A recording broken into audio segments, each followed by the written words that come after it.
நான் ஹைதராபாத்ல இருக்கிற centre for cellular and molecular biology சொல்லக்கூடிய ஒரு ஆராய்ச்சி நிறுவனத்துல கடந்த 32 ஆண்டுகளாக பணிபுரிகிறேன். என்னுடைய ஆராய்ச்சி மனிதனின் தோற்றம் மற்றும் எவ்வாறு பரவினார்கள் என்பது குறித்த ஒரு ஆராய்ச்சி.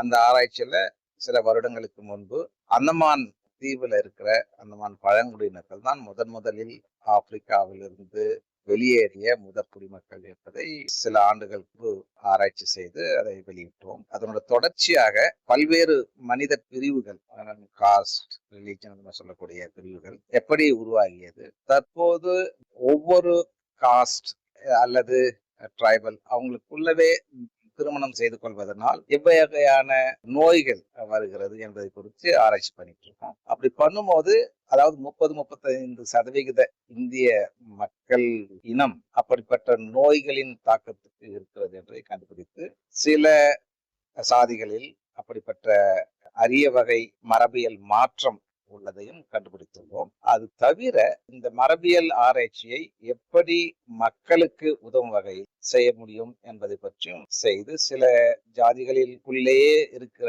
நோய்களை கண்டறிந்து அது அடுத்த தலைமுறைக்கு பரவாமல் இருப்பதற்கான முயற்சிகளை தற்பொழுது எடுத்துள்ளோம். ஜெனடிக் கவுன்சிலிங் என்று சொல்லக்கூடிய வகையில் அதன் மூலமாக அவங்களுக்கு அறிவுறுத்தி எப்படி மரபியல் மாற்றங்கள் அடுத்த தலைமுறைக்கு செல்லாமல் இருப்பதும் அதன் மூலம் எப்படி நோய்களை தடுக்கும் வகையிலும் ஆராய்ச்சி செய்து இப்படிப்பட்ட ஒரு சுமார் 30-32 வருட ஆராய்ச்சிக்காக அதன்